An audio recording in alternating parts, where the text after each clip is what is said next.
Hello, everyone. Welcome to the BGE Clouds podcast. It's Friday, so you know what that means. It's time for the Plus in Pageantry. I have the absolute honor this week to be interviewing Miss Keyace Sims, who is a 13-year pageant industry veteran, if I'm not mistaken. Correct? Yes. I'm going to give this incredible woman the opportunity to introduce herself. After that, I will tell you how I had the pleasure of meeting this gal. So, Miss Keyace, welcome. Thank you so much, Amber. Welcome, everybody. It's a pleasure to be able to stand or sit before you today. My name, as she said, is Keyace Sims. My platform is, I've had a couple platforms throughout my pageant journey, but my one that I am literally taking up the mantle now, and because I see that there is a definite need for it at the moment, is BOSS, which stands for Breaking Barriers and Overcoming Stereotypes and Scorn. This is something that I picked up because of the fact that it's just like I've experienced it myself throughout my pageant journey. As a performer and a pageant competitor, and then also working on pageant staff, it's been something that I've been seeing. And so I figured that, you know what better time to go ahead and start advocating for the true inclusion of this than now. I have been your Elite Miss Earth 2018. I have also been a local title holder around Miami, doing all the local things. I am also a pageant coach with Reigning Beauties, and I have been on staff for Miss Earth USA, Mrs. USA Earth, and International Ms. And I'm just so glad to be here with you all today and share. Yay, welcome. We're so happy to have you. So thank you. We met last summer at the International Ms. pageant, and then I ran into you really quick in line at Miss USA, and it just kind of goes to show you guys like how small the pageant community is, because you can meet someone once and then literally see them for the rest of your pageant career. So it's a beautiful thing. But, you know, International Ms. is a very special program. There's a lot of press right now for Miss USA opening up their age demographic. However, that's always been the case for a program like International Ms. It was developed to show a spotlight on women who were entrepreneurs and just kind of really making a change and a difference in their communities. So we definitely had the opportunity to be in the same room. But as you guys know, pageant week is chaotic, and we don't often have the opportunity to actually get to know each other. So here we are today. Getting to know each other. So, Ms. Keyace, let's talk a little bit more about your experience with Miss Earth and International Ms., which are sister pageants. So, what drew you to those systems in particular? So, what drew me to the Earth system was just curiosity initially. Like I said, a local title holder around in Miami, Miss Woman Art Deco, and you know, I was looking at my next step, because one of the things I did not like about pageantry was that the age cap that they did, where they basically make it to where, you know, if after the age of 28 or 29, like now, you know, you no longer are good enough to be considered a Miss Beauty Queen kind of person. Now you either have to stop pageantry altogether, or you can go into like, you know, the older divisions that aren't valued as much. And it's just, a senior. Like, and I'm just like, you know, I'm 30 something is still young. I don't feel like, you know, but, unfortunately for me, you know, when I started to make my way into pageantry, I was, I did a high school pageant when I was 15, but I didn't really take that one too seriously. But by the time I actually started getting interested in competing, I had already aged out. Before I aged out, let me explain. I had a son and I got married early. So I was like 20 when I had my son, and that pretty much already aged me out of Miss USA. So while I was a title holder for the Ms. Division down here for a local title in Miami.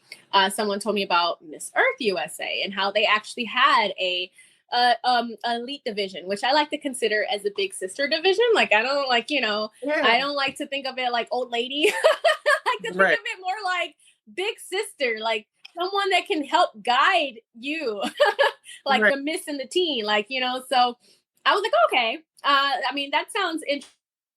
I appreciate the fact that they were trying to promote sustainability and, a world that, is like that recycles, a world that is like literally trying to save the world. And I know it's like, oh, it's cliche, like literally they're trying to save the world.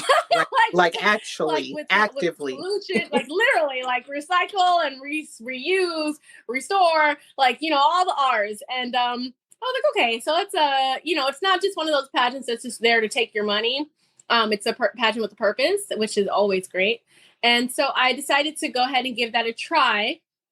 I competed at the Elite Miss Florida USA pageant. Like, well, it was a Miss Earth I'm sorry, Elite Miss Florida, Elite Miss Earth USA pageant for the Florida state. Okay. At that time, it was called Elite Miss United States Florida, I believe, or Elite Miss Earth United States. It was a lot. Listen, the title has always been a tongue twister for me. I'm like, okay, here we go. Oh my goodness. Miss Earth United States Florida Elite. Was there enough room on the sash? To take it down. Just wrap it around the whole body. Like, listen, when they decided to take it down from United States to just USA, I was like, thank goodness, because that was a long title. And so I competed there. I got first runner up and I lost by like a point. And it really irked me because, the fact that I was just like, I had thoughts in my head that I was just like, the judging panel, like they definitely knew the winner, and one of them knew me, but a lot of them knew the winner that won. And I was just like, I just want to, and I wasn't really happy with my dress. Let me just tell you. Make sure when you compete, you are happy with every aspect of your pageant wardrobe, because that just helps you to be more confident when you're performing and you're not like thinking in your head, oh, I wish I wore a different dress. I wish I wore. Don't ever have any regrets. Make sure you're happy with everything that you're going in competition with. I wasn't, and it showed. Actually, one of the judges told me that my point dropped when I during the evening gown round, because they saw that the confidence, like I can't fake it. I really can't. No matter how hard I try. When that dress isn't dressing, and like you're right before you step on stage, like you can do every mental mantra in your head, but in the back of your mind, like this was not my first pick. You know what I mean? Like this is not my first pick. Bless it. Yeah, it's like it gets you, and it will mess with you, And so I'm just like, I was like, okay, I wish that I had the opportunity to compete in this pageant, because I did rush into that pageant. I only had like a month to prepare. I realize now, like, don't rush into a pageant either. So I tried to rush into it because of the fact that the other pageants that I've done, it was kind of had been like a 1 month in advance, and there you go. But this was like a pageant that was going on a national scale. I did not know. And so after that, like the audience apparently got a little bit in an uproar, probably partially caused by my mom and my auntie. Just a little bit. They had to sneak out the back door because they caused a ruckus. I love that. Let me tell you, all I know is that I was like packing up my stuff after I didn't win. I was packing up my suitcase. I shed a little tear, but I was like, nope, kids, you're good. Just pack it up and let's get out of here. And all of a sudden I see my aunt and my mom like coming backstage, and they're like, you did so good. We got to go, but you did so well. We have to go, but we'll meet you at the restaurant. We'll see you there. I was like, what is going on? What's happening? Listen, you can't invite invite them to any other pageant at this point together. They need to be separated. Okay. No. So next thing you know, like the assistant national director came back there.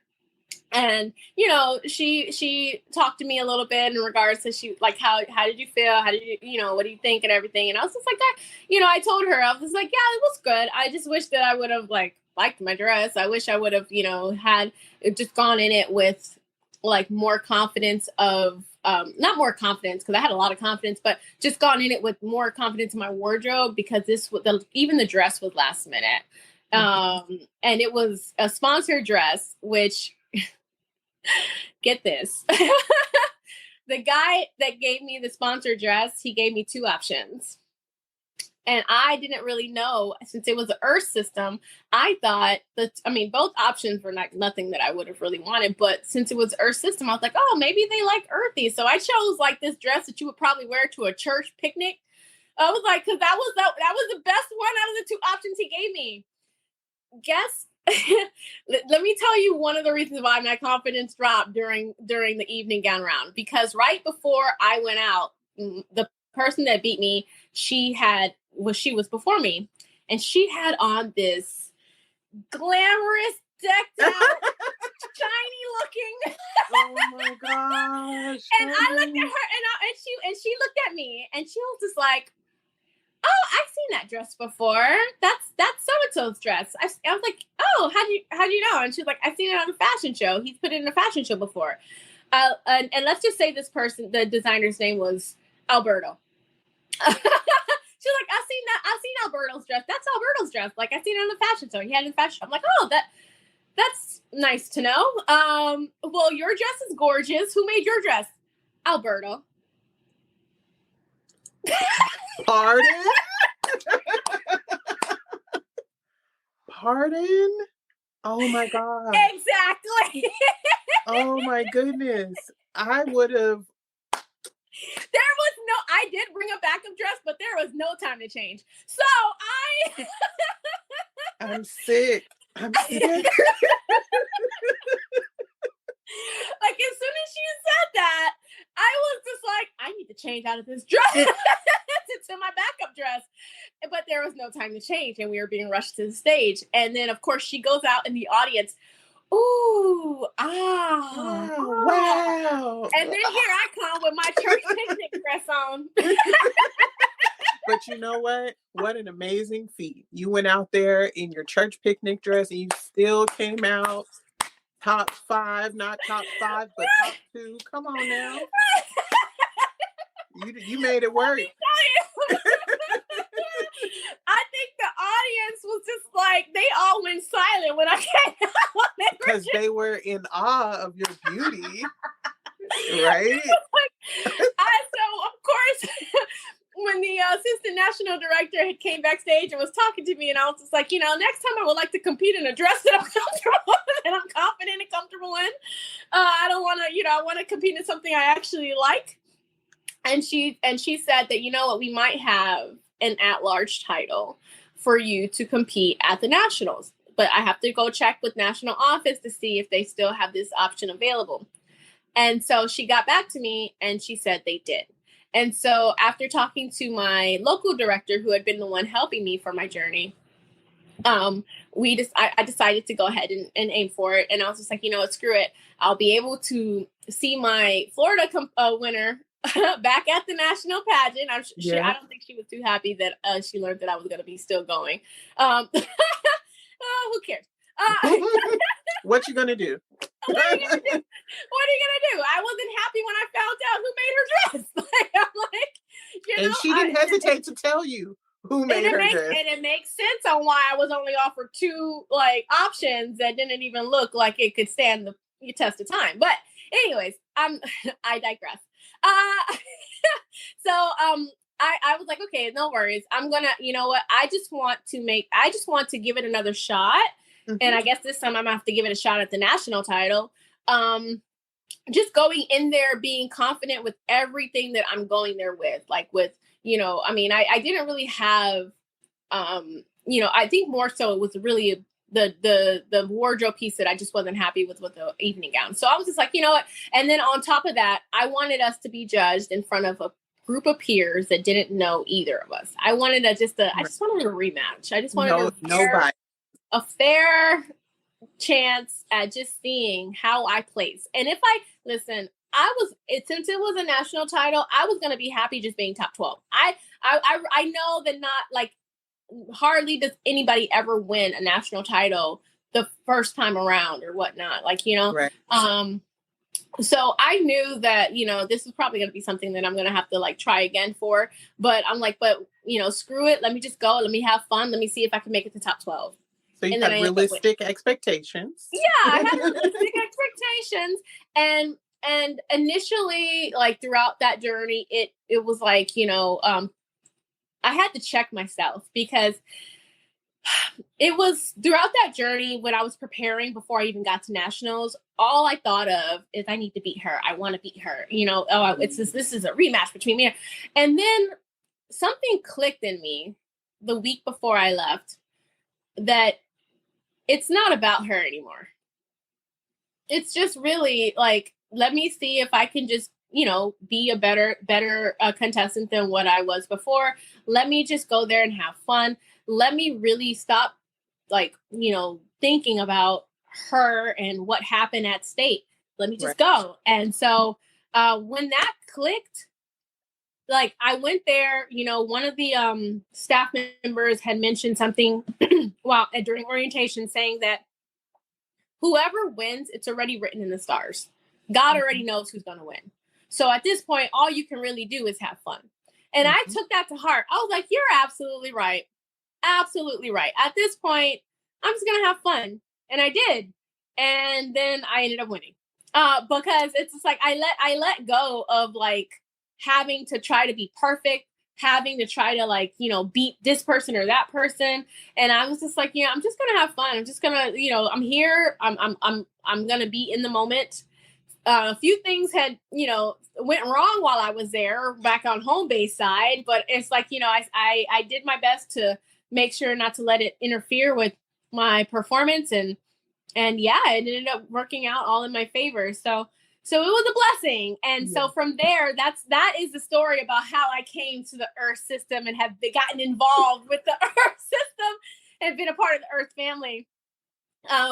After I gave up my title, I took about a good 2 years off from competing. And I was, you know, I was going to compete probably a year after I gave up my title, but I decided that I'm going to just hold off one more year.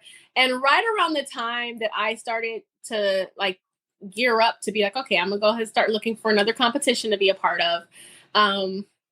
Because at the end of the day, pageantry is fun and it does help you to become a better person, in my opinion, because you have to dig deep and you have to like really, you know, like you can't procrastinate. You have to do things because of the fact that in pageantry, it's about what have you done? Now, what are you planning to do? Like, you know, so what are you doing? What are you doing now? Like, what are you doing to help the world? And I honestly can say that since I've joined the world of pageantry, I've done more community service than I've ever done in my life. Yes. Glory be, okay? Yes. Say it louder for the kids in the back. Right? Like, oh my gosh. And so I basically, after like right when I was gearing up to like, okay, I'm gonna go ahead and start looking for another competition, is when my fiance, boyfriend at the time, but fiance now, had he had gotten a call from a owner of a modeling agency who had a girl that was, I guess I won't say her name necessarily, or I can, I don't know, depending on what you want me to do. But this is a safe space. Yeah, safe space.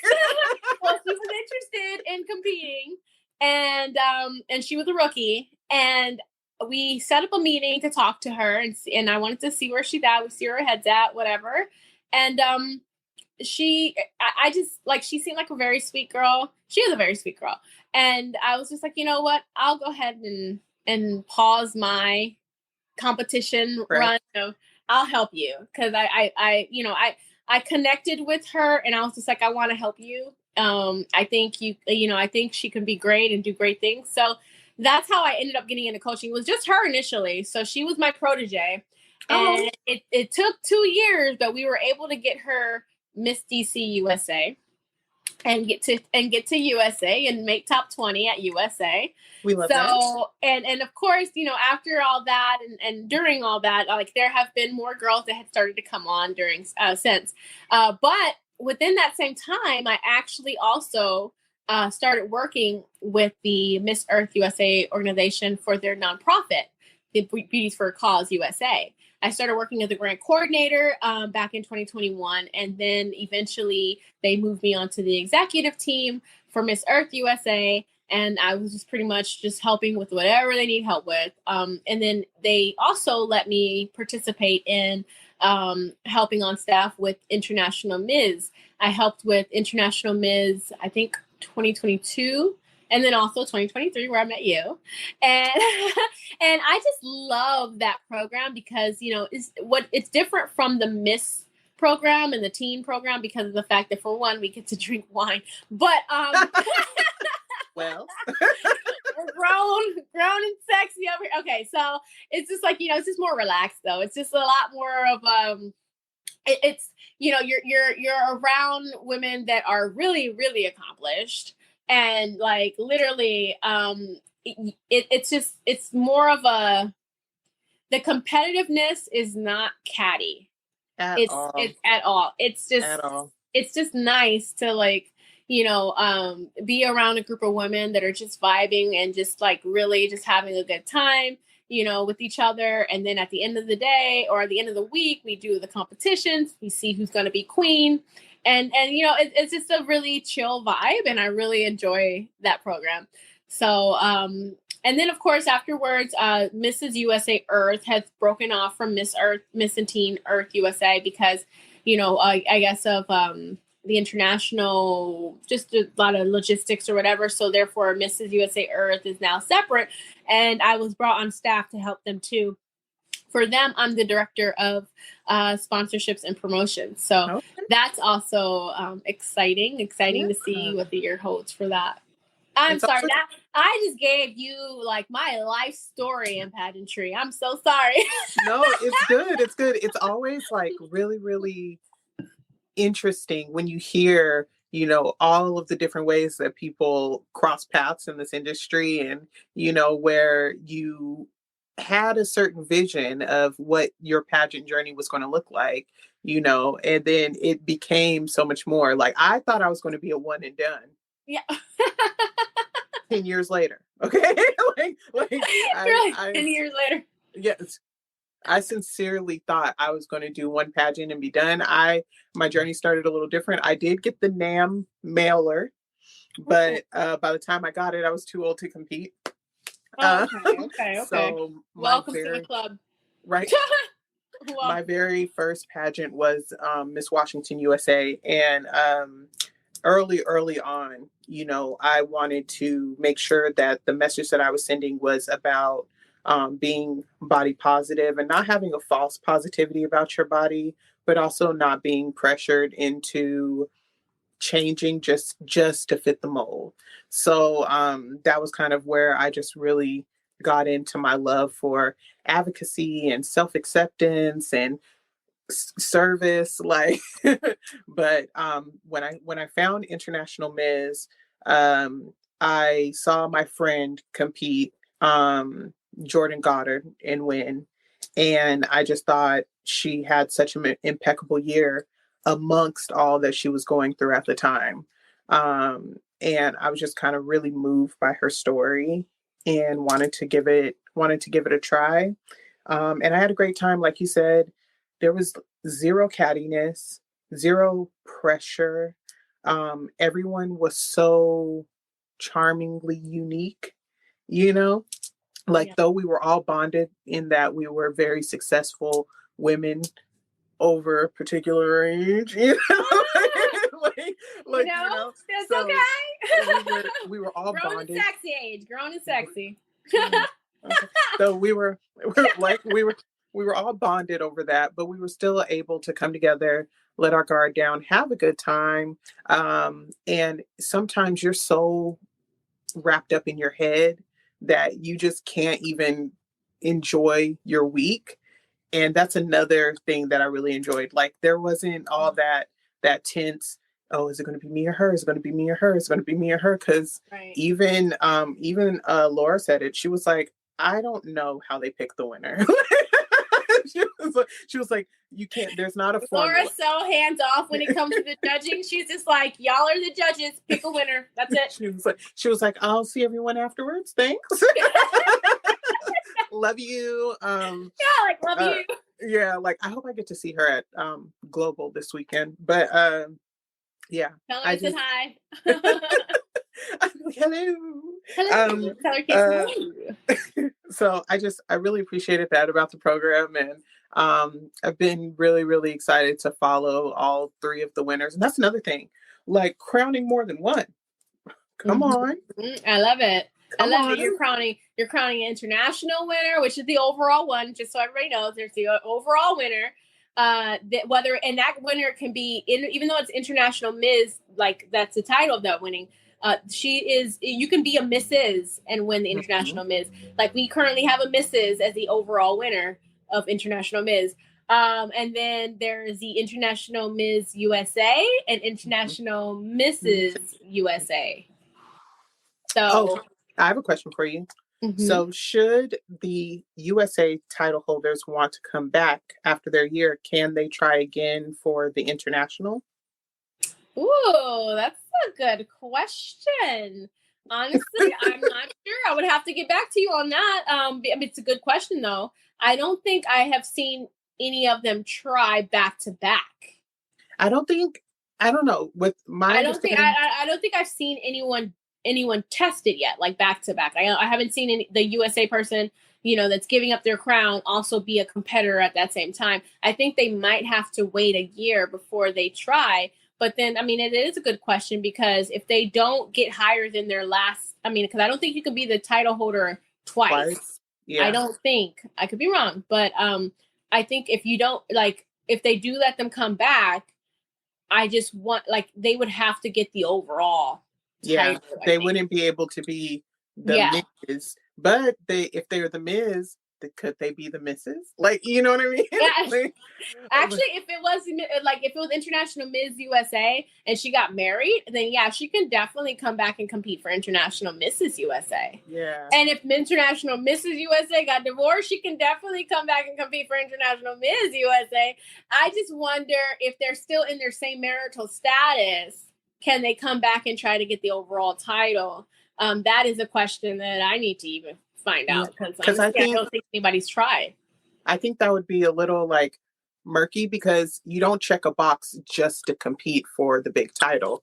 You're considered, and then the way the scoring shakes out, that's how it goes down. But, this is all speculation. It would be a question because ultimately at the end of the day, if the woman that won international Mrs. USA comes back under the same marital status and still gets the highest out of the misses, but didn't get the top one because she didn't score then, it would be wrong to not give it back to her.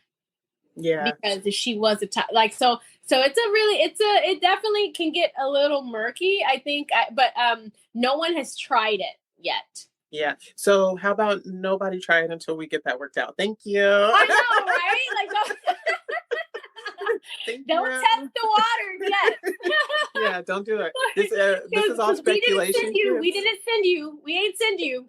That's not what happened. Okay, this is what we in the industry like to call a pageant paradox. Okay, we created another timeline just now. All right? Exactly. Chill out. Exactly. So, all right. So you have all this pageant experience under your belt. You've kind of found your footing in coaching, which good on you, because when you start talking coaching to someone who's new in pageantry, depending on what walk of life they're coming from, I feel like you can get two different responses there. You can get kind of like this wide-eyed deer in the headlights, like coaching, okay, or you can get somebody who's almost offended, like, how are you going to coach me to be me? Like, how does that work? You said all I have to do is be myself. Why do I need you to tell me how to be me? Like the math doesn't math. And then at that point, that's when I would start asking them questions and having them see if they can answer that in like 30 seconds. See, and that's what I needed to know, because no, I feel like a lot of times it's just, you get that response back and you're like, baby girl, you called me. yeah, you called me. like so obviously you got the information from somewhere. No, thankfully I haven't really encountered anybody that was offended or whatnot, like, because essentially I don't really do like a lot of marketing or advertising or anything like that. Like a lot of my clients have, pretty much all my clients have came from like word of mouth, and or they've seen my stuff on Instagram and they reached out to see if they could like, you know, book a session. And I tell them it's not that easy. I don't work with just everybody. I'm like, there is an interview process and this is the program. Like, because there's plenty of coaches that will do a one-off. Like they'll like, you know, you'll ask them for an interview session. They'll give you an interview session. You ask them for one walking lesson. They'll give you a walking lesson. And then the minute that you win, they want to claim your entire journey as if they've been on it the entire time.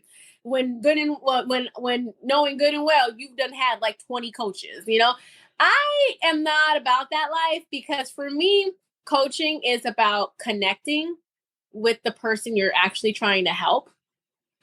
And one of the rules that I have is that, like, especially for the state level, you know, when the national level, I had the same rule too, but you know, some of the girls in the program are like, can you consider not dropping any of us? So what it is that I work with one girl per division, per organization.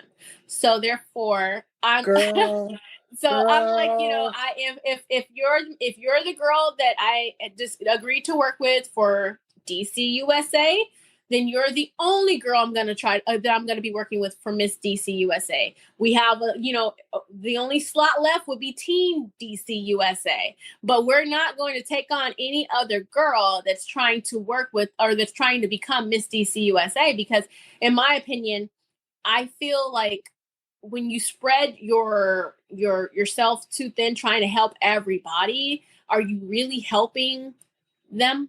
Or does it get kind of robotic? You know, like, and my thing is, I'm like, you know, all the energy that I have, if I instead of trying to help 13 girls win Miss DC USA, how about I invest all that energy into just one, and seeing and be on that journey and see if we can get her crown a lot sooner versus 13 girls. And a lot of the girls that come or that have come are they actually appreciate and love that aspect of the coaching program, because they know that we're not helping nobody else trying to get that crown. We are putting all of our eggs and ducks and everything. We're putting it all behind you. Yeah, we're betting on you. We're betting on you. And so we go all in.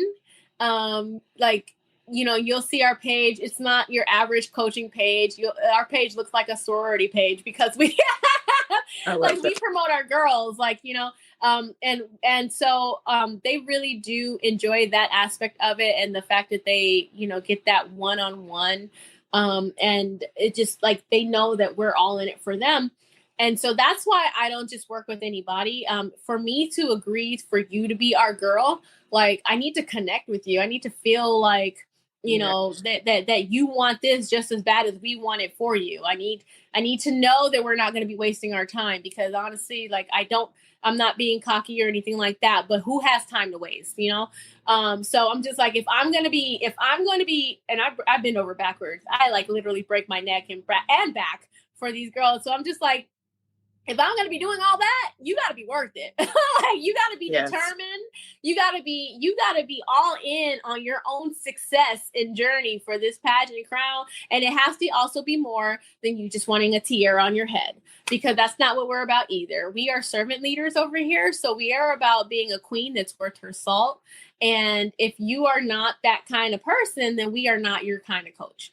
So, you know, so basically I do have people, like I have them do a discovery call so that I can talk to them about their pageant goals. And then depending on what, you know, where they're at in life right now, I will let them know if we can move forward. So we're not like a coaching company that has 1 million girls. Like, we have our handful of girls, and we are all in on that handful of girls, and we agree to be here with them until they get their crown. I think that's admirable, because there are a lot of coaches out there who, like, I'm close with coaches who I know have multiple clients in the same system, but that's something that I have always wondered, like, how do you differentiate, what you're teaching one versus what you're teaching the other, and what kind of ironclad integrity you must have for those lines to never blur.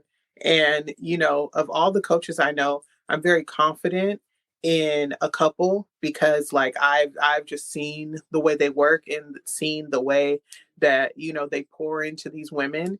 But there's a couple that I've come across in my day. Yeah. Where I'm like, pardon? Yeah, exactly. Exactly.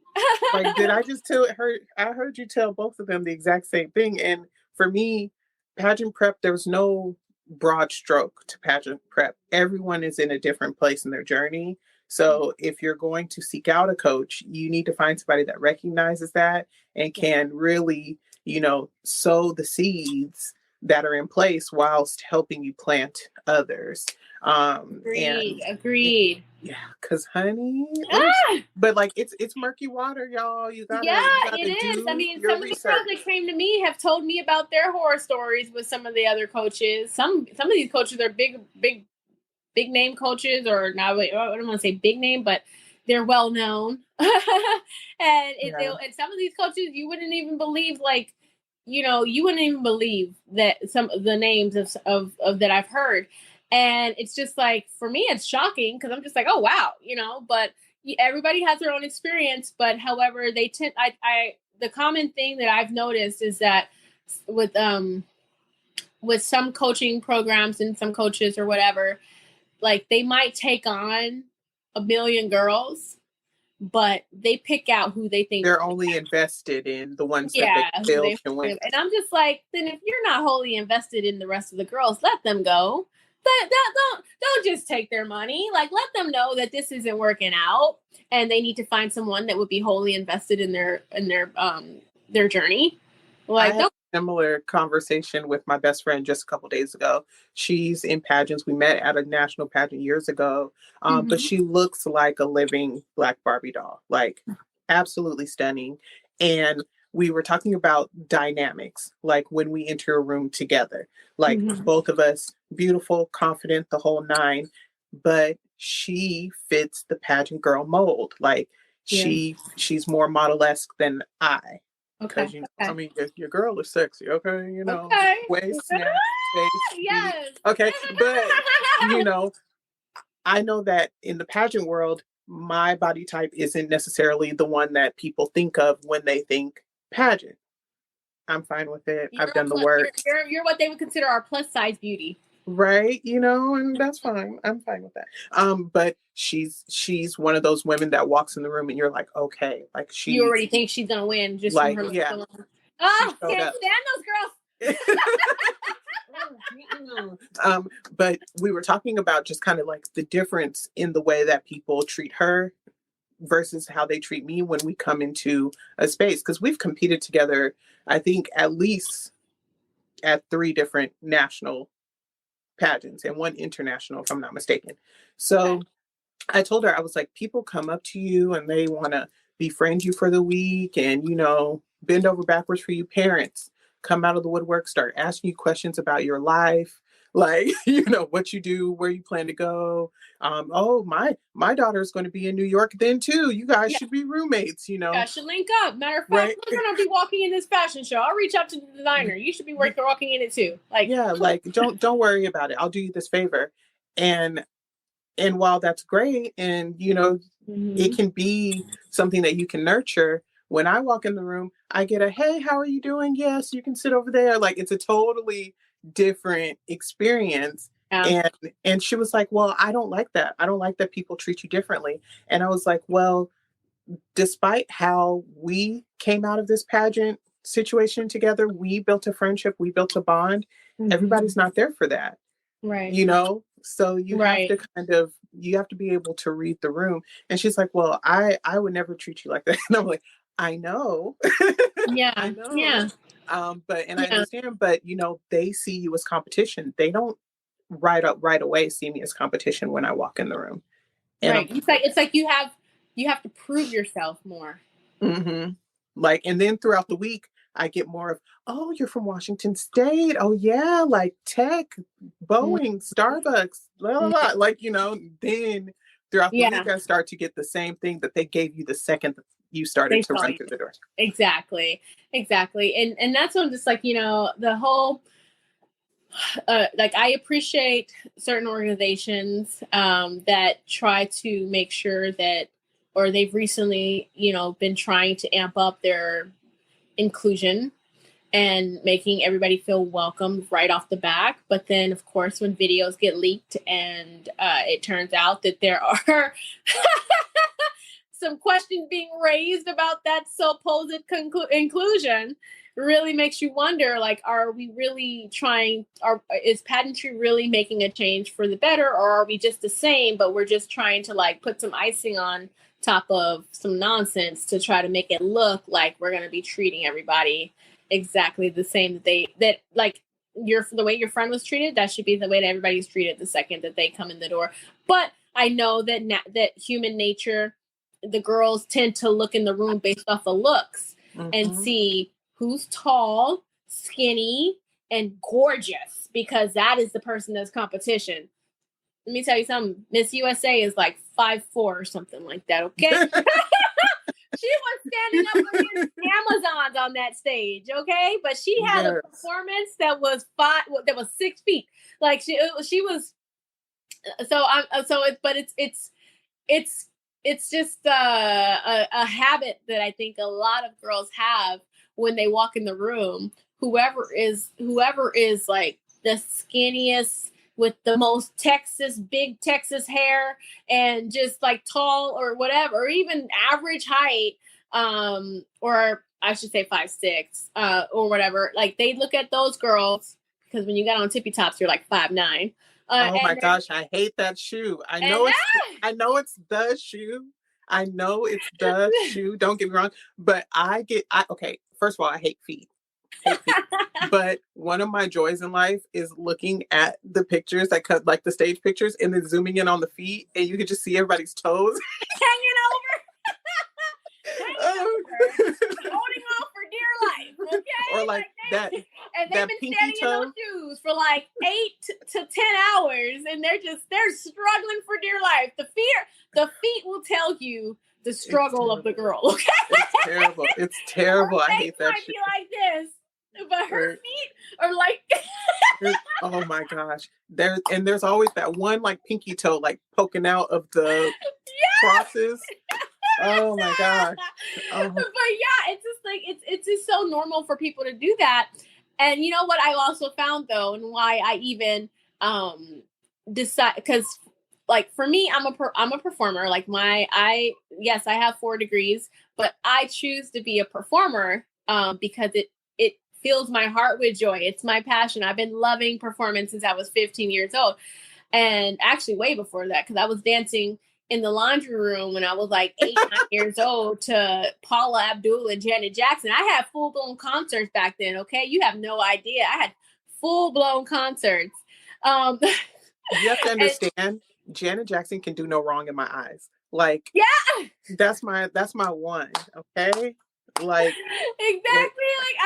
Listen, I mean, I had all her tapes. I mean, they were tapes for me back then, because I didn't have and then they went to CDs. I'm showing my age, but it's just like, listen, I know, right?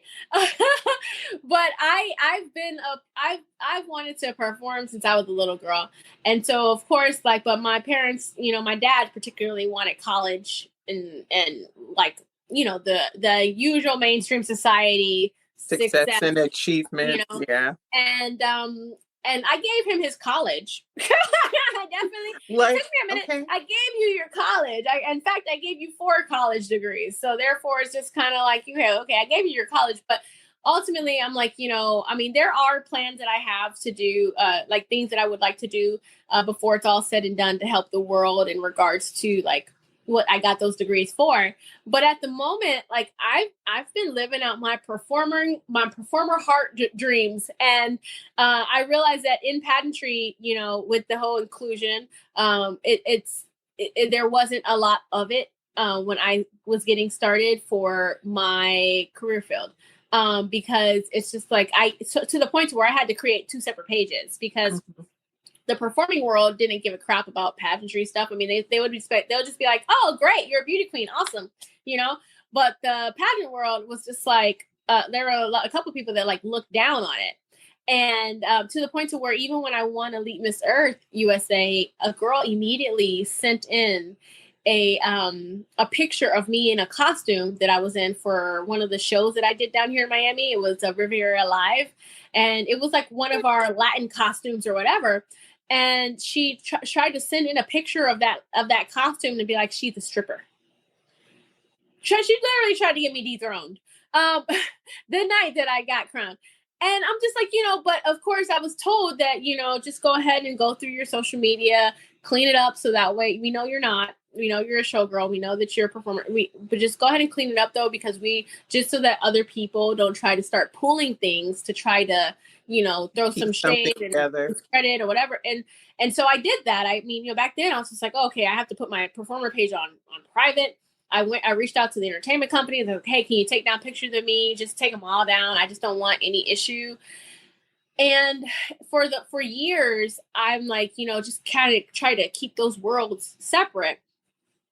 And then one day this past year, I was talking to Carlos because, they talked about the inclusion now of the age and the marital status and all these things that canceled me out back when I was interested in competing for Miss USA when I was younger. All these things that canceled me out back then, they're now like they're now opening the door. And I'm just like, I would love to compete. But I'm like, I'm pretty certain that, with my career, it's just like they might look down on it because of the fact that all these when I was in competition before, it was kind of like people tried to like say things about it and make me feel I guess like it wasn't I don't know, maybe an acceptable kind of career. And I'm just like, but why not? Because what's really weird is that you go work your 9 to 5 and then on the weekend you come to see me perform.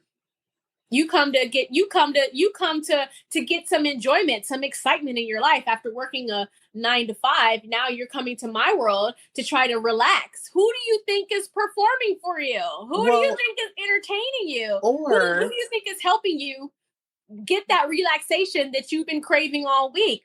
That is where my world comes into play. And I was just like, I told Carlos actually. I was like the Carlos Velez, and I was talking to him about it. And I told him that, I mean, I would probably have to like put my page on private again if I decided to compete and this and that, and have to like, just do things that I'm like, it's going to be annoying to have to like hide myself.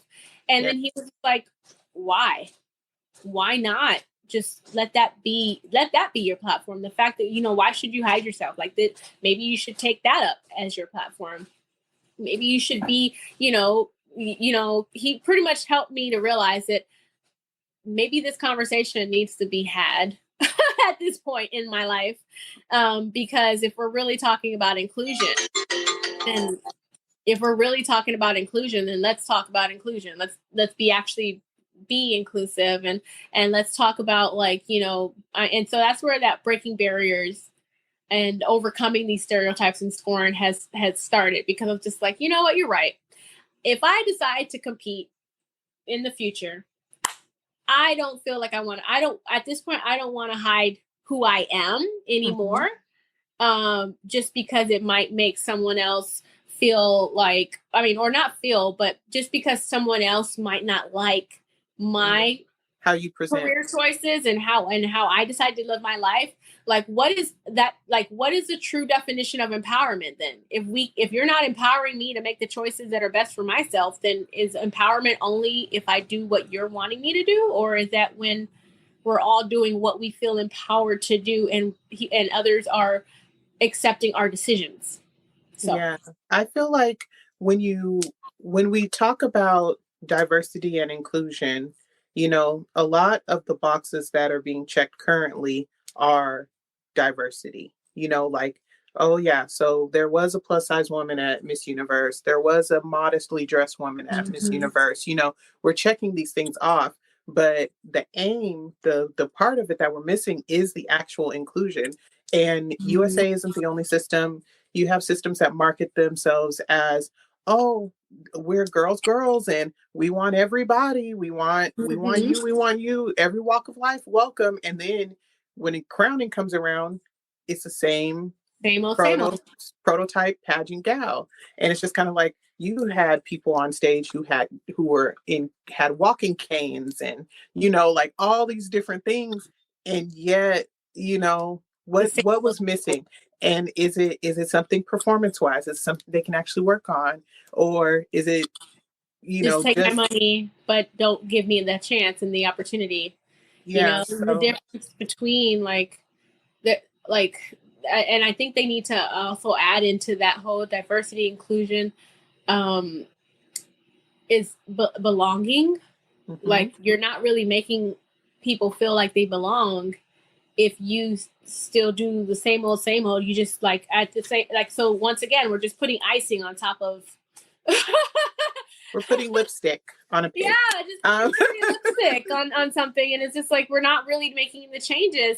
I mean, transparency needs to really transparency has definitely taken a hit this past year at different across various pageant organizations. Yes. Let me say, not just Miss Universe and Miss USA. Like, transparency has, like, I've seen firsthand and secondhand and third hand, like, just the different, like, transparency has taken a hit among the pageant industry. And it's just like it's really it's really disheartening the way that it's been going lately. I really do hope that things turn around for the better soon, because, like, if you even just look at the numbers right now of the girls that are competing at the Miss USA level, they are not the same. Record lows.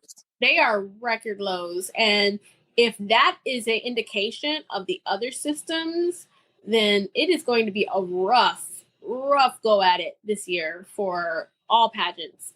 Because if Miss USA, which is the biggest national pageant that we have right now, well, Miss America is, Miss America's getting back up there. Yeah. But as far as the biggest national pageant that we have to take a girl international, it's Miss USA. And if their numbers are record low, I mean, everybody else? I mean, right now, the way to get to the American people is through the pocket, like through their dollar. And the older you start to allow your contestants to be, the more you're going to have people who have some financial literacy, who's like, okay, like, I'm looking at all of your past winners. I know that you as the director don't have anything to do with who's chosen.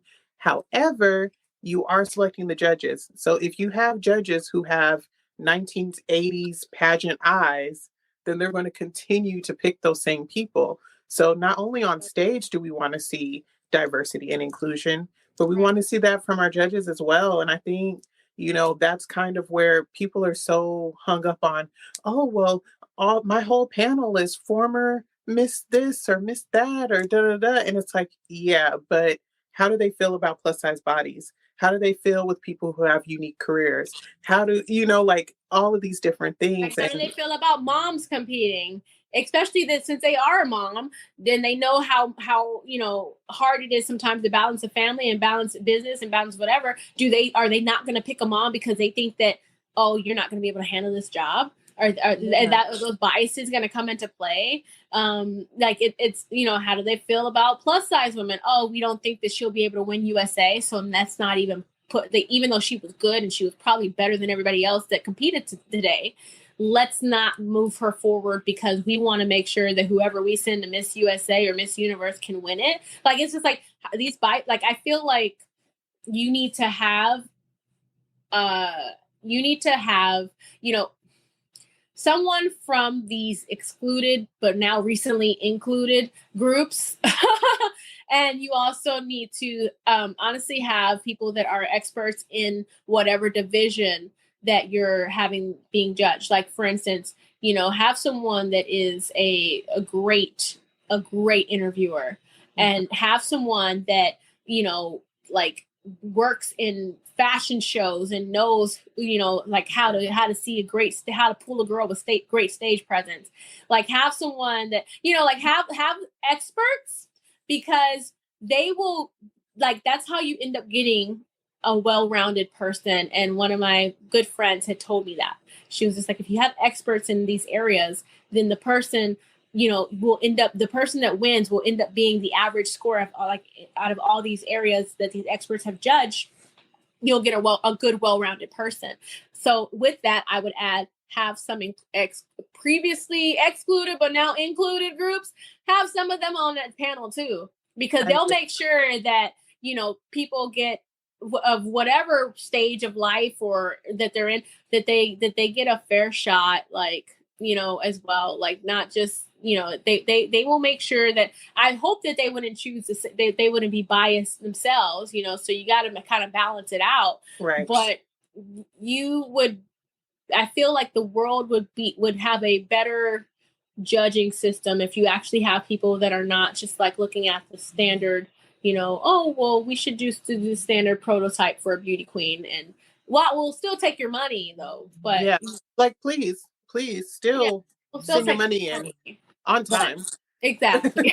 But I mean, it's just, it's little things too. So it's like, you felt it by, you know, having to justify your career. But like, even for me, it's like being a plus size contestant, which, like, in the world of plus size, I guess I'm mid-size now. So I have a new thing to, I'll be mid-size. Like, I'm trying to be up there with the fluffy folks, you know, but it's fine. Y'all want to make me mid-size, it's okay. But, you know, so it's like, are they trying to say that now, are they saying the plus size and the mid-size, like, where like, I'm so confused now. When do they go from plus size to mid-size, or mid-size to plus size? Like, what? I just got the memo a few days ago. Okay, so you're still learning about the category. I'm still learning. Okay. I'll get back to you on that. You but find out, you let me know, because I mean, I was like, okay, thank you for educating me. But it's like, even, you know, if I want to wear my nails long, like, I love a long nail. I love it. It works for me. And it doesn't stop me from doing my job. Like, you know, before I decided to go into entrepreneurship, I was a nationally ranked apartment manager. And I managed multiple buildings throughout the city. Like, I can write my emails, I can do my own makeup, I can take care of my hygiene. Yes. Okay, like, my nails are just an extension of me, how I choose to express myself in that moment. Yeah. And again, if we're telling people biblically, come as you are. Like, we want to get to know you. It's just kind of like, I feel like I would be excited for somebody secure enough in themselves to know, like, how they want to present. But it's like, now when I'm prepping for a pageant, I'm like, oh, I got to make a nail appointment so I can cut my nails and do something neutral, so that, you know what I mean? It's not a distraction in my interview. And it's so silly. You know, it reminds me of that runner, one of the fastest women in the world. Oh, FloJo. They tried to give her crap about her nails being long, and she went and she curled them. They curled them. She was like, "Oh, y'all got a problem? Oh, okay. Well, let me just extend them out a little bit more. Okay. Let me just extend them out a little bit more, and I'll still beat everybody on this track." I'm like, don't worry, it matches my evening gown. Like, we're good. Right? We're good. Exactly. But it's like that, and this still isn't truly a safe space for women of color, even. Like, right. One thing that irks my nerves, and I understand the dynamic between a organization and their sponsors. I really get it. But as a Black woman, I'm not going to use the tanning products. You know what I mean? Like teeth whitening, great. Hair salon, I have to vet the hair salon. Do they know what to do with black hair? Because we are very sensitive about who touches our hair because it takes time to grow it. Like, and so it's just like, you know, you go in for a trim, you come out with hair, like trim, like your hair's like this. You come out, your hair is like up to here. They're just like, oh, because there were so many dead ends. I'd be like, no, you just didn't know how to cut my hair. Yeah, just say that. Just say that. Just say that. Matter of fact, you should have said that before I even sat in the chair, but we don't want to talk about that now. But it's like you get makeup like 1,000 shades too light. You can't use it. And you're supposed to be the spokesperson for this brand. And you have to say, oh my God, I love my big bouncy hair with my hairspray. I use spritz, but you know, I love your hair is in braids. And my hair is in braids. You know what I mean? Like, oh my God, this is so my shade. I love this lipstick. It's Barbie pink, but yeah, you know what I mean? Like, and you gotta mix it and blend it with other lipsticks just so it can look good on your skin tone. And it's just like, I am thankful for the sponsors. Yes. I really am. But how difficult would it be to just send a mix of colors? Like, it's already product that you've written off anyway. And then when the girl wins, there's beautiful women backstage like myself in a headset that's like, oh my God, she's chocolate. Put on she's chocolate. Put on this one. No, I definitely agree that you know, that needs to be at the forefront of the sponsors' heads when they're considering sponsoring a pageant. Like, okay, do you have shades that can match just about everybody, or at least be blended to be able to match most of everybody? Because, you know, I mean, heck, it wasn't until recent that Chinese Laundry started making, you know, toffee tippy tops. Like when I was competing, the nude was not my nude. The nude was like way lighter than my skin tone. And so it did not look like a seamless long leg for me. It looked like my leg and then the shoe. Like, thankfully, recently I've been able to get some and it's so funny because my protege actually would put me on to the fact that they started making your color now. I'm like, oh, okay. So she got me to get the actual black girl nude that you deserve into my skin. But that was just something. I mean, but for the longest time, nude, you know, was not my nude. And, you know, in the military, because I'm also in the military, I'm a reservist for the Air Force. And thank you. And so I don't usually even tell people that per se. I just always tell them the first part of the performer. And it's so funny how the switch in their brain happens when they go from, you know, just thinking that they're just talking to like just a performer to then when I do mention military, they're just like, oh, you serve? Oh, well, thank you for your service. You actually have like a job that is mainstream society, like acceptable to me. Oh, thank you for your service. I'm like, for your service. Thank you. I'm just like, okay. Thank you for your support. I'm like, but anyways, it's so funny though but I don't even do that on purpose. I just normally don't even mention it because of the fact that I completely just don't think about to mention it. But the only reason I'm mentioning it now is because there was a story about like these nudes that basically when I think it was something as small as like it was like a Band-Aid. And if you wanted there was something going on with one of the troops and they needed a Band-Aid or whatever for something, and they said you have to put on you know, you need nude Band-Aids if you're gonna like put that on over that, you know. And the commander gave the sergeant nude Band-Aids, and they said, sorry sir, but this is not nude. And he's like, what do you mean? He's like, this is not my nude. This is like I like it, and he's like, this is, and you know, and then that's when the commander was just like, you're right. Like this is. Then they saw, and it was something so small like that they started to see that what the world had thought were nude for everybody is actually not nude for everybody. It's nude for a certain skin tone. but it's not nude for everybody. And so therefore it was in its own way offensive for that person because of the fact that they're just like, this is gonna stick out like a sore thumb on me. I don't understand, like, what, you know. And so it was just an example like that I remember when I think about the Chinese laundry shoe, because I'm just like, yeah, that was not our nude, and yet, like, you know, I mean, we just had to wear it because that was what the world thought was nude for everybody. So it's nice if sponsors start to really think about these things when they are sponsoring a pageant, that they actually start to consider the different shades that could possibly win. Yes. As well as, you know, because I know some contestants, you know, so as a contestant, you also get sponsored products to promote.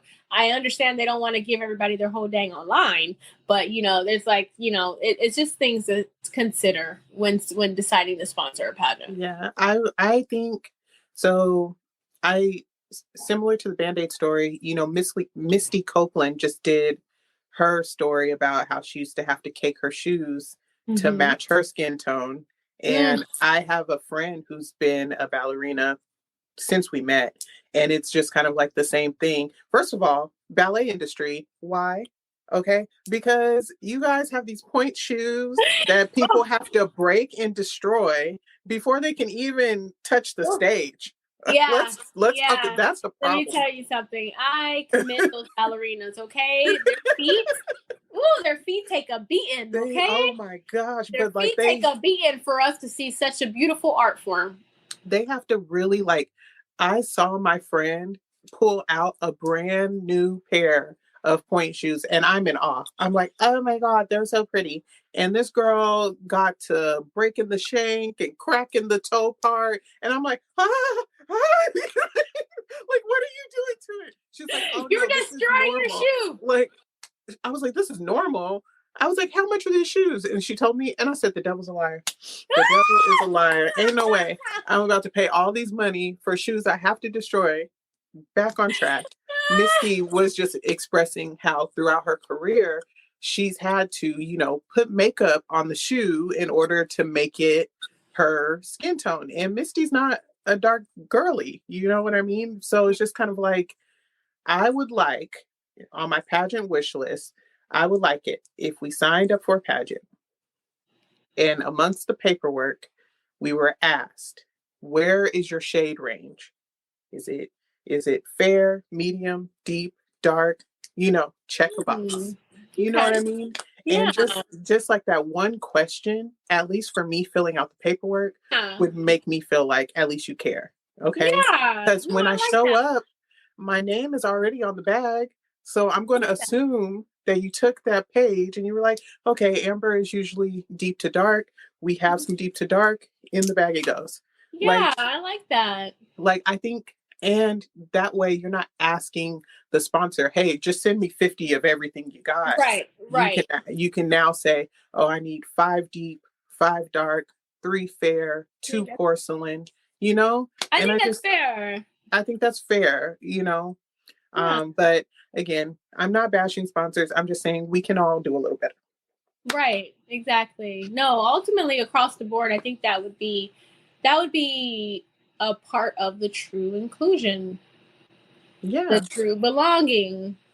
The caring about the diversity. That's the thing. You have diversity, but do you actually care about the diversity? Yeah. And it's just kind of like, we need just putting us up there, because I felt watching Miss Universe this year, you know, I was like, oh, okay, each of the women that typically isn't included made it. And I was like, the top 20, right?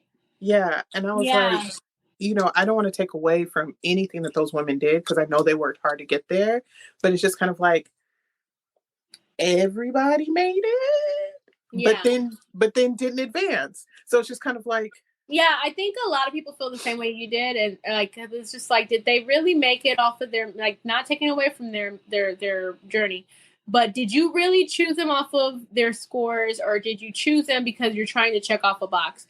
if you chose them off of if they all made it to top 20 off of their scores alone, then kudos to every freaking body. Them, I mean, of course, to them as well, but kudos to the judging panel, kudos to the organization. Y'all literally, like, you know, for one, not that they don't judge things fairly, but I'm just saying, like, y'all didn't just put them in there just to make sure that the world saw that there was diversity in there. Y'all actually let them earn it. You know, but it's just like, you know, if they just got in there because y'all were trying to show the world that, see, we included there, you know, we got some people. They made it to the top 20. Didn't you see it? They did. Like, we got everybody. Like, I'm just gonna say that a lot of people noticed that that there was a previously excluded but now included person from whatever groups that made it. All of them made it in the top 20. I know that a lot of people noticed that. A lot of people made comments about that. And I'm just like, you know, while we don't want to take away from the merit of the girl and you know, her journey, it's just like, we, you know, obviously everybody just wants to make sure that you put her in there because she earned it. Like, I think even she would feel like she would want to know that she was in there because she earned it, not just because you were doing a hand-me-out. You know, like, I wouldn't want to be in there if you're just doing a hand-me-out. Like, I'm like, and I'm a part of the previously excluded groups. Don't put me in top 20 if I didn't earn it. I think one thing to note is, like, you know, as consumers, okay, we're not dumb, stupid, or slow. Right. So it's like we see the pattern to the point where there are experts who watch these shows and can predict, you know, all the way down to the top 5 from, you know, the formula that is pageantry, you know, stage presence, walk, face, you know, actual speaking ability, like all of those things considered. You have people who can watch from the outside and say, okay, that's going to be that. Right. You boil that group down to people of color who've been watching pageantry for the past 20 years, and they'll tell you, okay, we have 6 Black girls going to this national pageant. There are going to be 2 to 3 that make it in the top. Like, before even seeing these women perform, right? Yeah. So you go and you boil down things like that, and now you have, okay, we have 8 women who are previously excluded, now included. 3 or 4 will make it to top 20. Maybe 2 will make it to the 5. You know, like, we're just going to throw those numbers around. But then you get to the big show, and I love to see it. Like, let's not be confused about that. I was happy to see it. My heart was full to see it. However, that thought did come into the back of my mind. It's like, all 8 women made it. All 8? All 8? Like, we would have been fine if y'all, again, if everybody earned it, kudos to everybody. But if it was just a hand-me-out, it would have been more realistic if you would have said 5 out of that 8 made it. Yeah. And then maybe 1 out of that 5 made it to top 5 or top 10 or whatever. I'm like, you know, like make it more realistic for us. If you're gonna do a hand-me-out, then just make it a little bit more believable. Don't let everybody get in there, because then that's when we start to be like, But then, and then in addition to that, as fans, spectators, participants in whatever fashion, then a few short months later, you have this audio leak, which isn't the first thing from inside the camp. Exactly. to allude to, you know, certain things. And, you know, my time with the Miss Universe organization, I mean, it's been a part of my career through the whole time, through my entire stint in pageantry. I competed for Miss Washington USA 4 times, and then went on to be a volunteer. And now I'm a choreographer for several of the USA state pageants. So, nice. Well, you know, she's like, I do what I can. I do what I can. I work hard. I do what I can. I work hard, but God works harder.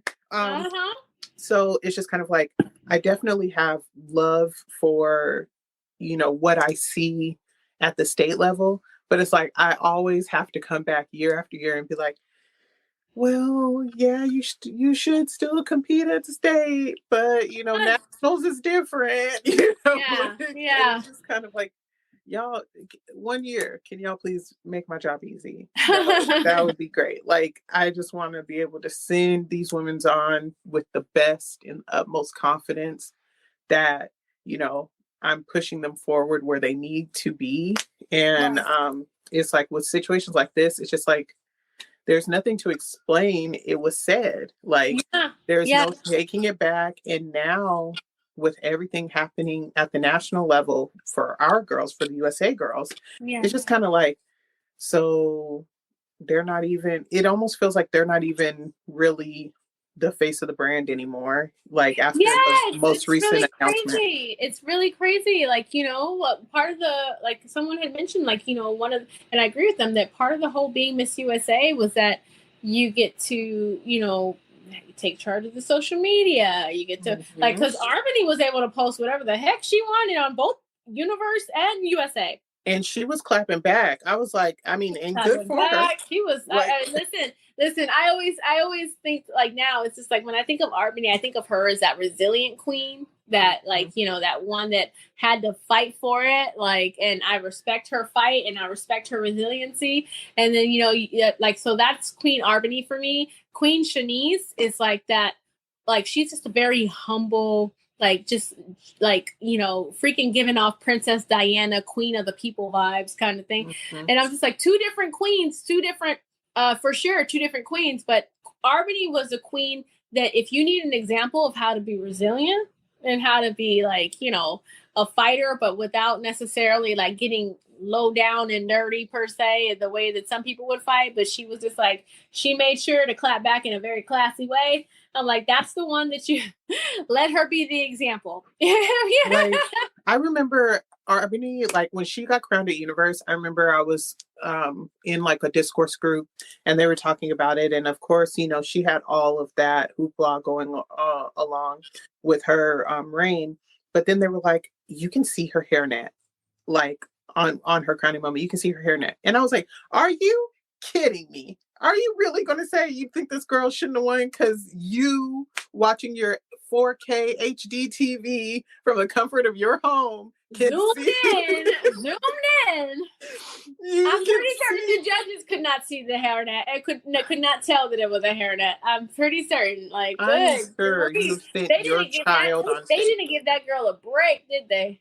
Man, they kept like whooping on her. But I've thought up a new question, and then I'm going to let you get in a little bit more time on your platform, because we've just been yapping this whole little hour away. So, my question, as a coach and being somebody who has seen all kinds of shenanigans over the past 2 years, how would you have advised your client in the situation with the Connecticut contestant, and how she posted her raw feelings, which she has a right to do, but she's getting a lot of backlash for it? Like, how would you have advised your client had they come to you first and been like, I'm going to say what I have to say? Well, for one, you know, I would say that, you know, you are entitled to feel all the feelings. Right. All the feelings. But take a breather. Take at least 2 days. If you're still feeling some type of way, in which you probably might be feeling a little bit of some type of way, but you would have calmed down a lot by that point.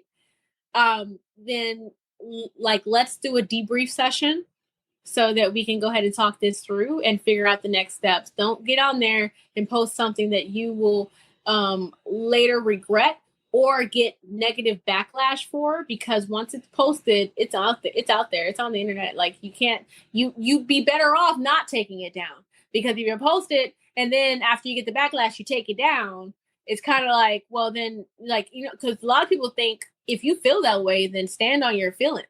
Like, right? Like, don't be posting stuff and then taking it down just because there's a lot of people that don't agree with you. If you feel that way, stand on your feelings. But before we put them feelings out there, let's go ahead and reevaluate what those feelings are. Let's try to see, you know, maybe, you know, yes, we might have made top 5 last 4 years, but then this 5th year we only make it to top 12. Well, every year new contestants come in. Every year these previous contestants are elevating up their resume, they're elevating up their performance, they're elevating up all their skill sets. What have you done to elevate yourself? Let's think about that for a second. Like, let's think about, what did you do this past year to make it to make it to where you have now grown so much more than where you were at last year? Because if all you did was a smothered TV show, how is that elevating anything? Like, that's not even that's great. You're on a TV show, great, but it's not like this TV show is showing you in the best of light here. Yeah. Let's think about that. I never heard of it. And then, I never even heard of it until I started seeing, videos of her going around. I'm just like, okay, well, if, and then on top of that, you say that the competition, there wasn't even that much competition. Well, do you even know what these girls' resumes are? Let me see yours, actually. And if she is my client, I would have already known her resume. And I'm like, well, in actuality, the person that won, has a lot of accomplishments underneath her resume throughout this past year. However, for you, if you did not really do much from last year to now, I mean, how, you think that they need to go, listen, in showbiz, we have you're only as hot as your last show. And if your last show was last year, then it's just like, what are you doing now? Like, it doesn't matter, because you've had a year and people have elevated themselves and grown and did accomplishments. And here you are thinking that you're about to get top 5 based off of the accomplishments that you did a year ago. Baby girl, don't work like that.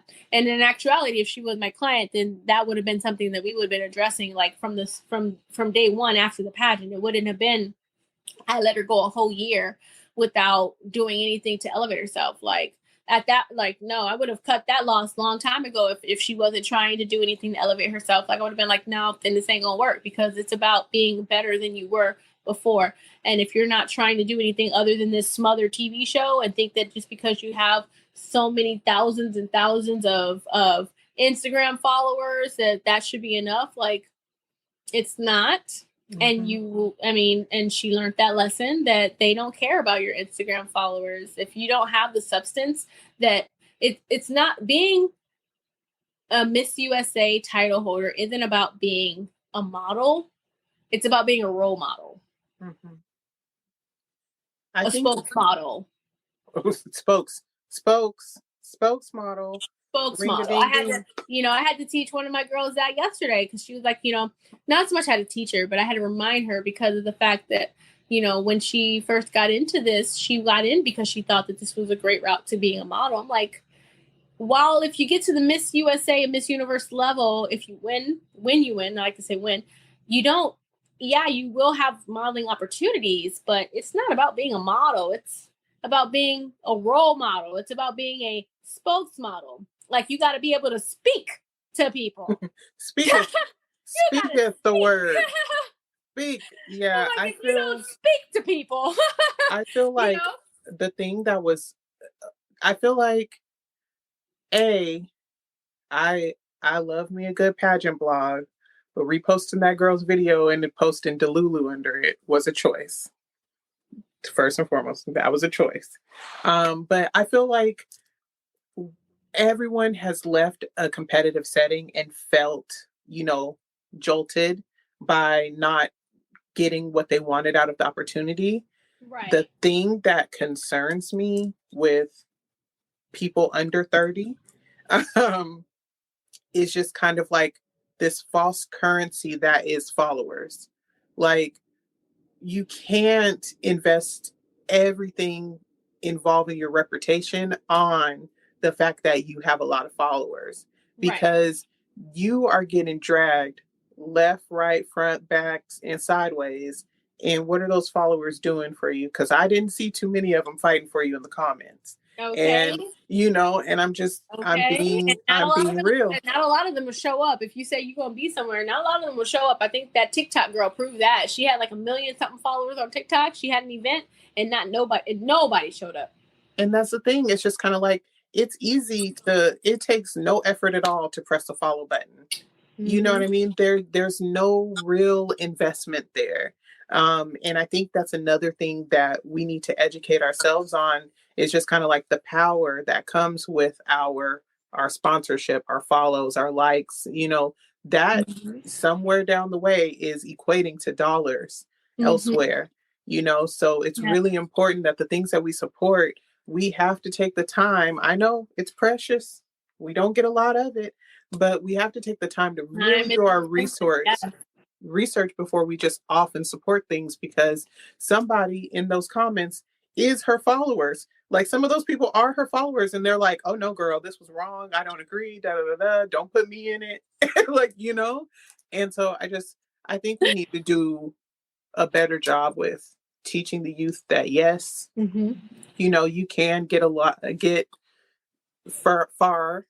My country accent comes out at the worst time. You can get far in this world with followers in certain realms, but times can, will, and always do change. Right. So you have to have more substance. Like you said, you have to have more to offer than a follower count. Yes, exactly. Exactly. No, you make such a good point. Yeah, they do.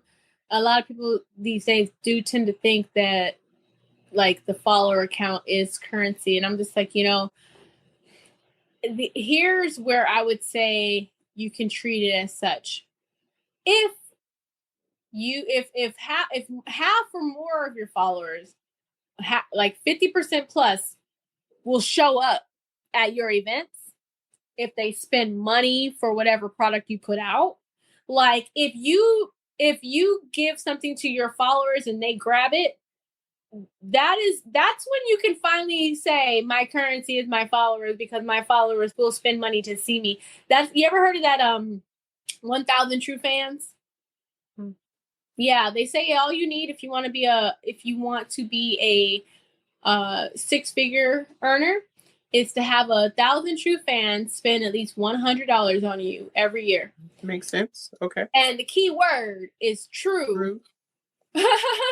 Like, because those are you can have 1 million fans, but they won't be like, they'll try to see what they can get for free. But you got those 1,000 people that are your ride or die, that the minute they see that you're going to be at somewhere, they're coming. They already got their ticket. Well, the minute you put out a t-shirt, say, guys, I'm trying to raise money for my pageant, girl, you're ready to earn everything you needed for that pageant within the first hour, because they got you. Like not everybody actually has true fans. Well, I think, they got observers. Right. They have stalkers is what it is. But, you can do something like this. Like, oh my gosh, guys, I just dropped a lip gloss line. I need you guys to buy it. But you're paid for followers. You know what I mean? Because you can buy those if you didn't know. But your paid for followers are not going to take the time to go to your profile, click the link, and then put this in their cart. But you have mega superstar Rihanna, who says, hey, I'm coming out with a shade inclusive brand. I need you guys to go buy it. I almost broke my neck the first time I bought a gloss bomb, and I was working at Ulta. On the computer fast enough. Right? My child, let me tell you, couldn't, and was upset because I worked at Ulta at the time, and they were only holding Fenty in dang Sephora. I was like, I can't even be seen going to get this product that I need. Right. Like you feel like you need it. If you don't have it, you need it. I have to support Rihanna. Right, exactly. Rihanna she don't even know who we are. But she don't know me. She don't even know who we are. But I think but what she represents exactly is someone that is trying to make sure that everybody is and truly included. And I think that's why a lot of people buy into her products, is because they're just like, I think when she came out with her makeup line, people were saying she made a shade for we didn't even know there were shades of people, like with the colors that we didn't know that there were that many shades in the world. They're like, she made a shade for everybody. And from then on, she has been and then of course her fashion show, she includes all shapes and sizes of beauties and all like, genders and, whatever you identify as. And she makes sure that inclusion and diversity are hand in hand in everything she does. And it's because of what she stands for with that and where she stands with that you will have people that are just like, when she said she dropped a line with various shades of what they will break their neck, because they know that for one, she is like, her product is like what it says it is. They know they'll find something that can suit them. They know that it's a quality product, and they know that, she actually cares about like making sure that we feel like we belong. Yeah, I feel like it's a brand. She's built a brand. That's the missing piece, because this young lady, bless her heart, I was on TV, I have the followers, but it's like the most viewed thing to come out of that show is you taking a celery bath with your mother. Like that, who is going to follow and support that? Like a lot of people will think like will turn the eyebrow up to it, like what? What? I mean, when I was scrolling on TikTok and came across it, because I've never seen the show, so it was only after there was discourse about her videos that I even knew I didn't know what Smothered was. I'd never heard of it. And somebody like did like a breakdown, and they were like, oh yeah, this. And I was like, ew. Okay. And it makes you wonder, like with things like that, you really do wonder, like, is it an act, or are they really like this? And I considered that as well. I was like, well, I mean, this is great marketing. Like, she's getting a lot of attention, but I started to see, I saw valid questions, valid concern, and then it started to turn into bullying. And that's when I was kind of like, okay, guys, like, we've had our fun. Yeah. I think ultimately, like, if this was a marketing PR stunt kind of tactic to get more eyes on Smothered, then she did her job. She helped the TV station get more views on. They need to give that girl a raise, because she just put her whole neck on the line to make sure that everybody goes and watch Smothered. Well, and then it's like, she's going to have to take I mean, the pageant world is so fleeting with scandal. So I'm like, she's going to have to take a year off before she competes anywhere else, because I mean, she could go to a different pageant system, but they'll be like, oh my God, they're Smothered. Like, Yeah, exactly. She might, honestly, she might be done for a long time, if not ever, because that is going to follow her for a while. And it's like, I don't want to say she might be done forever, but she's going to probably have to, like, if she plans to actually go back into a pageant and win it, have a chance to win it, she has to show that she has grown. Yeah, she needs a redemption arc. She needs an arc. She needs an arc. I mean, so at this point, it's all up from here. She can start working on her character arc, and then maybe in a couple years, when it comes back around and she decides to do the pageant again, any pageant, and she's able to win it, then it will be a success story that could inspire other people, because she will be able to testify. It doesn't matter if you're on a TV show. It doesn't matter if you have this many followers. It like, you can have all this and be Delulu because of the fact that you think that that's what that's what you need to have in order to win. And I am testament to show you guys that I have done it, and it is not the way. And now I was able to grow from what people were calling me or whatnot, because I also was, maybe I was in my own like state of mind of thinking that that's all I needed. And I have grown from it, and I've actually matured, and I've gotten actual real accomplishments under my belt to be and know what it really takes to be a beauty queen, to have been able to earn it now. Like, it's just like one of those things. I mean, I think her character arc would then be inspirational to other people when she's able to make it. Because like right now, a lot of people are saying that she's delusional if she thinks that that's what it takes. But I don't really think that continuing to like I think at this point, like you said, we've had our fun. I mean, if they call that fun, like with, just, you know, bashing her and stuff like that. But at the same time, she was also bashing other people in the pageant. So it's just like, okay, we've done thrown spitballs at both sides at this point. So stop the spitball throwing. Yeah, I think that the actual winner, she addressed it very, very regally, and I was happy that I didn't see it. Did she? I didn't see it. Yeah, she made a response video, and she did call for people to stop bullying this girl, which I thought was very big of her. But it was the ultimate show of class, and so you go into that comment section, and all you can see is, and you're showing us why you won, and this is why you won, and this is why you won. And I thought it was very big and courageous of her to not only stand up and say something, but to defend her attacker, so to speak, and to try to move the conversation elsewhere. And she even tied it back into her platform, which is surrounding mental health. So it was excellent craftsmanship on her part. And because she, of course, being the person who won, is getting some of the fallout traffic to her pages because of this discourse, because of this conversation. So, I mean, I thought it was a very, very grade A winner's answer, but it also felt authentic. Winner behavior too. Yeah, very, very authentic. So I do want to give you the chance, because girl, we're gonna be talking for 2 hours.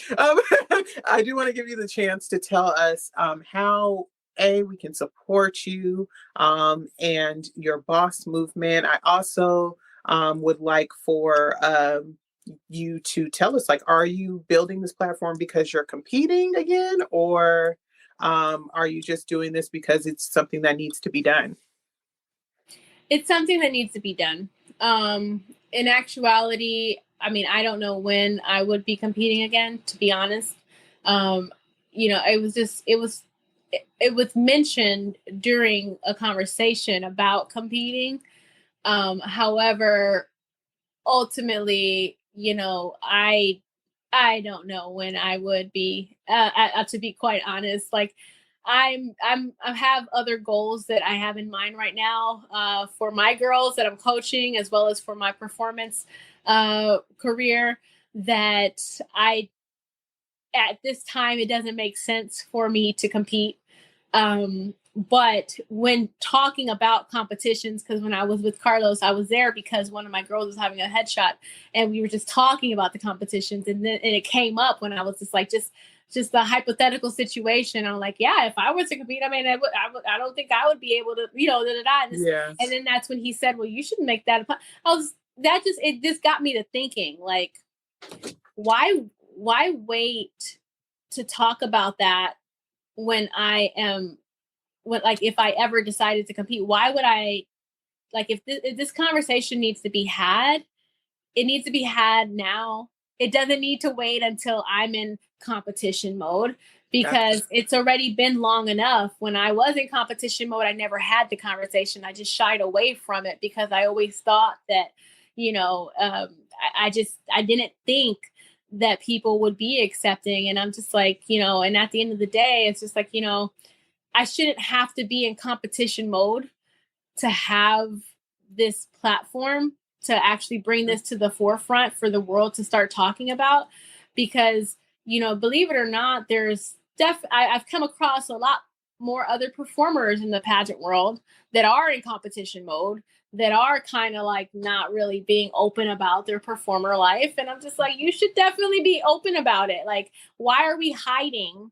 Because it's not a mainstream society kind of job. So, while it was brought about when we were just talking, shooting the breeze about possible competing if I ever were to be in a competition. And so this all came up from that conversation. I decided to start it because I just feel like it's a conversation that needs to be had. It's something that just needs to go ahead and, like, if we're going to really talk about inclusion, and if we're going to, then we need to really be about inclusion. We need to really let's talk about all areas of it. Yeah. And I'm just one of the biggest ones that I've experienced has been about career choices. And also being a Black girl in pageantry, of course, I experienced some things, not so much firsthandly, but I've seen it about not necessarily, or at least having to feel like you have to change your hairstyle, in which actually I was one that changed my hairstyle because I was told that my hairstyle was too ghetto when I was competing at a local level. But so I guess you can say, yeah, I am a part of the group of Black girls that did also feel like they had to change something on their appearance to compete. But I was a part of the small group that felt like they had to hide their real careers because they didn't think that they would be accepted. So I just figured that why not go ahead and just bring this conversation to the forefront, to start being talked about, because whether I ever decide to compete again, or if I just decide to continue being pageant staff and coaching, I want everybody else that is in a career of their passion to be able to, not have to hide it, and to be able to express it, to talk about it, and to not be, bad marked or bad mouthed because of it. So that's why it's just important for me to actually, have the conversation. Yes, absolutely. And I think, I hope that makes sense.